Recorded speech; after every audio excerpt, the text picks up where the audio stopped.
Welcome to Minute Maid. The Astros are up 2-0 in this series after a 3-2 win over the Yankees right here with the roof open. Inside, Jason Bristol, former Major League scout Jeremy Booth. Jeremy, I think the one thing that is really striking to me at this very moment is out there, outside the stadium, you can hear the Astros fans chanting at the Yankees. Yeah, they were doing it last night, too. I mean, these two fan bases, I don't think we can call them friends. No, they're not friends. No. And, the Yankees are here, and, well. But the fans have been very respectful, the Astros fans here, obviously. It's Houston fans. I mean, they're pretty good fans. Yeah, But yeah. the reality is it's now 2-0. You have a fan base that they're not as nice in New York. Is that fair? That's fair. Yeah. They're not as nice in New York. And the Astro fans are just taking the opportunity to let them know. Good for them. It's 2-0. That's what it is. And, of course, 2-0 is and was the goal that the Astros had coming into this series, coming into this stretch of 2 home games at Minute Maid. You said just moments ago on KHO 11 News at 10 that the Astros kind of snuck away with 2 wins, and I would agree with that. They did not play their best baseball at times, but they did just enough to get the wins. And that sometimes defines playoff baseball. It's only a couple of plays that will make a difference in a big game. Yeah, no doubt. When you have a 7-game series, we've talked about this before, 2 games are yours, 2 games are theirs, and the other 3 are up for grabs. Last night's game was the Astros. That's just winning the game. Tonight's game was one of those 3 kind of in the middle that's up for grabs. It wasn't well played across the board. The Astros didn't have great focus, got a little bit overconfident at times, and so it appeared. Some sloppiness, but good teams still find a way to win these games. They pull one out, and they go to New York 2-0. Now, we said last night that the Yankees are not going to stand in the way of the Astros getting to the World Series title. You said that. Okay, well, I said that, and I'm less concerned than I was yesterday, and I wasn't concerned when we started. So it's one of those. It's a situation where the Astros are having a very, very good opportunity with the best team in the game. So let me mark this down. Level of concern was very low. Yeah, we were at 1 and yesterday. now it's even lower. Yeah, -4. So it was here, and now it's down to there. We're at -4, and we're going to go a little bit lower, and we're getting into, look, for a team that prides themselves on hitting strikes hard, like they're like 150 for the postseason. How many strikes are we hitting hard? Are we hitting anything hard? Are we hitting balls out of the zone hard, in the zone, up in the zone? I don't know what we're doing. There's nothing getting hit hard right now by the New York Yankees, and you've got the best pitching staff in baseball on this side. That's a bad combination, right? Matt Carpenter had, 4 Ks last night? Yeah, and another one tonight. It's 5. It's Cinco. It's 5 Ks. You've got Aaron Judge, who's hit a couple balls hard, not a whole lot to show for it. You've got Stanton, who's fastball over the plate, strike 3. Can't do that. You have to be able to. It's a strike. Mm-hmm. In theory, that would mean you'd hit it hard. Yeah. So you'd have to have an approach. It's not. It's just not something over there where they have any kind of focus or plan right now. And the Astros, even in not their best night, are just a better club. So a little bit of a rewind for those who watch us and listen to us on the Extra Bases podcast. The Yankees hitting coach, when he was hired, they asked him what his philosophy was, and it came down to 3 basic words: hit strikes hard. And a lot of people within the baseball community. When you say a lot, do you mean everybody? I don't want to say everybody. Okay. Most? 98%? Sure, 98.5. They kind of laughed at that philosophy. Or heartily chuckled. Not the philosophy, but perhaps the way it's being prescribed, the prescription. Look, Dylan Lawson's the Yankees hitting coach. He got on screen and they said, hey, can you describe your hitting philosophy? And he went, hit strikes hard. It was this big grin, and it's like, over 162 games, that philosophy will get pitches over the plate, mistakes, 4th and 5th starters. And look, we're talking about the best athletes or best baseball players in the world here. Yep. So in 4th and 5th starters, that's not scaring people most of the time, right? You're going to make your money, so to speak, off those type of guys. But if you're going to go out and face their best and everybody's condensed in a post, it's not going to work. And the New York Yankees have 27 championships for a franchise history. Mm-hmm. They're going to still be hunting for 28 because they're not in a situation where they can make any kind of adjustments and there's no answers. Well, you look at the numbers tonight: 13 strikeouts, 9 of those coming against Framber Valdez. Obviously, in Game 1, it was 17 strikeouts. It's 30. Most of those coming from the ball off the hand of Justin Verlander. Now, when you look tonight at what the Astros did, the big inning was the third inning. Alex Bregman, 97-mile-an-hour four-seam fastball, inner portion of the plate, and he unloaded on it.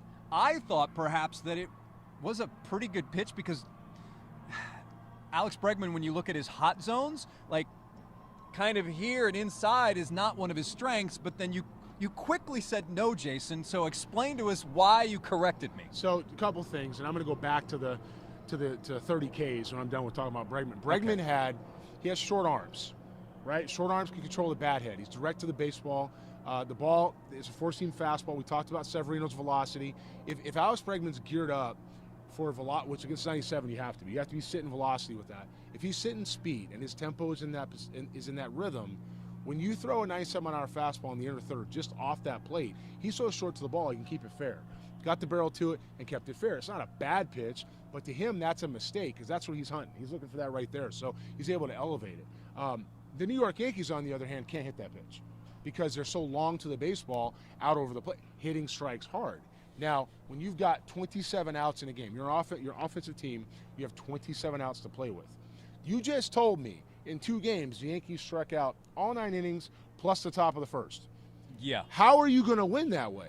It's not going to happen, and it's not getting any easier. Now, you go to New York, and you've got – we don't know who Game 3 is going to be yet, no, right? The Astros have not announced who their Game 3 starter is. But you know Verlander's going to be back in Game 5, okay? So you've got 2-0. You got to go to New York. If you get 1, you're guaranteed it's coming back here for Game 6. If you can go out and get 2 out of those 3, it shuts it down right there. And this is looking like that's pretty likely for me at this point. You know, Alex Bregman swinging the bat like that. Astros able to get some guys on base, dropping the barrel head on the baseball, 3-0. You know, and then they just play defense. And I say defense because there wasn't a whole lot they put together at bat to bat the rest of the night. You do have to give the Yankee pitching some credit when it comes to that. You know, and Luis Severino didn't throw the ball bad, but we talked about that. A lot of pitches, a lot of strikes, a lot of balls over the plate, home run, see you later. Those Astros fans outside Minute Maid still very, very loud. And obviously, when you're up 2-0, listen, put your chest out, let's go, right? Now, when you look at what the Yankees and the Astros did in Game 2, I also think that we have to talk about Framber Valdez. Framber Valdez, 17-game winner this season. A lot of sinking fastballs. Yeah. That's his bread and butter. A lot of ground ball outs. He really struggled, though, establishing his curveball, really worked on that through the second inning. And then, basically, when you look at what he did in the 7th inning when he struck out the side, it was all curveballs, all sinking fastballs. So he really did a nice job of getting his feel or trying to adjust to get that pitch where he wanted, much like we saw in Game 1 with Justin Verlander and his stuff. Framber Valdez did what he was supposed to do tonight. You know, guys that win 17 games or 20 or whatever they used to be the standard. I guess it's probably a little less than 20 now. But guys that win that many games don't do it with their best stuff every night. It's not going to happen. He's able to get outs when he needs to. He's able to now. PFP, pitcher's fielding practice. Eat it. Just eat it. Next time, just eat it. Might have to have a little conversation about that. But when it comes to the execution of what he's supposed to do, you cannot win 17 games and be the number 2 in a rotation. That's what he is. He's the 2. You can't win that many games without competing and finding ways to get guys out, understanding how to land your breaking ball, make adjustments pitch to pitch. That's what big leaguers do. It's what guys that are front of the rotation guys do, and he did that tonight. Kyle Tucker with a base knock in this game. Jose Altuve, another 0-for. So he came in 0-for-19, I believe. So an 0-for-4. That makes him 0-for-23. Before the game, Dusty Baker, Alex Bregman. Before the series, Alex Bregman, etc. Did not seem, Martin Maldonado, not concerned at all about Jose Altuve. But I will say this, having done the research, when you look at the most hitless games in a row he had during the regular season, it was 3, and now he's up to 5. So can we say that it's a slump? Well, I said last night that if you got to 0-for-20, we had a concern. Yeah. And now you're at 0-for-23. It's not. I don't like to use the word slump. I don't like to use it because it indicates a state of mind that's tough to get out of. I think in this situation, though, you've got somebody who's struggling and trying to find it. Now, he did hit one ball hard tonight. Yeah, up the middle. 7th inning. It was a double. It was I got 4-6-3. Yeah, that's right. It was double play. Yeah, double but play. But when you're 0-for-22. Yeah. That's the type of balls that he come over for 23. But the approach was better. You know, guys that have good approach will hit their way out of it. I said before the game, I said, you know, during the game we were sitting upstairs, you know, he's still Jose Altuve, and he's been here and productive for a long time, and you just got to keep running him out there. Yeah. You can't sit the guy down. You know, you can't be overly concerned. We can pick it apart. Yeah. Pick it apart. But now if he was swinging and missing and he's got 4 Ks tonight, different conversation. Hitting a line drive up the middle that happens to make a play on, that's a better approach. So I got some good feelings about him going to New York. The 18-inning game, that was really the one that it was like, whoa, what's going on here? Yeah. So now, going back to New York, Yep. Garrett Cole, Nestor Cortez. Yep. It's not – it's postseason baseball. Sometimes you will have to run your best starters out there in a game 3 or 4. Do you think Garrett Cole intimidates the Astros? No, not one bit. No. I mean, they dressed with him. They know him. You know, somebody there's going to call him his son. I don't know. I mean, it's not something where you're going to have, you know, anybody's scared of that guy. Now, respect, sure. Mm-hmm. Dressed with him, won with him, competed with him. Fear, got a hard time thinking so. You know, these guys know him too well. They're going to know him inside and out. Remember, this is the guy, was it 2019 when they lost the Nationals? Yes. They had a Boris Corp hat before he left the clubhouse. He was so speaking like, I'm out. He's speaking on behalf of himself. Yeah, after he was throwing up deuces as soon as the last out was made. He was taking his stuff off on his way in. Now, look, he was obviously frustrated because he did not get into that game. He should have. And he should have. Yeah. The reality is that, you know, he knows Houston. Houston knows him. You know, this isn't a rock the cradle situation up there. I mean, you know, the fans are going to be doing what they do. Josh Naylor, Guardians, after hitting the home run. Daddy. I mean, you know, whatever. He's going to go in. The Astros going to know him. I think they'll have some pretty good success against him only because they know him. But conversely, he's going to know them pretty well. He's going to spend 2 years on this side watching what they do, and now 2 years in New York competing against them. So, yeah, it's going to be interesting a matchup, but there's really no advantage for me in that one. I think it's very interesting, the state of Astros baseball right now. One of the big questions is, why hasn't Ryan Stanek pitched? So I think it's very interesting. I guess those are the types of conversations you can have when you're up 2-0 and you've won all 5 of your playoff games. Ryan Stanek has pitched only once in the playoffs. Tonight, Game 2, the Astros, after Fromber, go with the hard-throwing righty Brian Abreu, and then Ryan Presley closes it out. Wow, you know, when you look at that 8th inning by Abreu, Giancarlo Stanton caught looking to end the inning. It was a strike. Isn't he paid to swing the bat? But it was a strike. He didn't hit it hard. I don't know what to tell you. I mean, was he totally guessing something else? It was a strike, Jason. In this Yankee world, in the world we live in today, and it's a different world than we live in just 5 hours ago, okay? It's a fastball out over the plate that's a strike that he's got to hit. He didn't do that. He's paid to hit strikes hard. There were no strikes hit hard. I don't know what to tell you. Now, when it comes to what these guys are doing here, the Astros are living right. The city is living right because that ball should be hit, okay? Wasn't hit. Good pitch, not a great pitch, strike 3. It's momentum. We talk about the momentum. I know some people will be there, yeah, momentum doesn't exist. It's like saying no-hitter or perfect game, right? You can't do that. No, it's out there, okay? Respect the baseball gods. They'll respect you back, all right? And you know what that was? It's just the Astros are living right now, and they're on a roll. If you can win tonight's game, I don't care how you did it.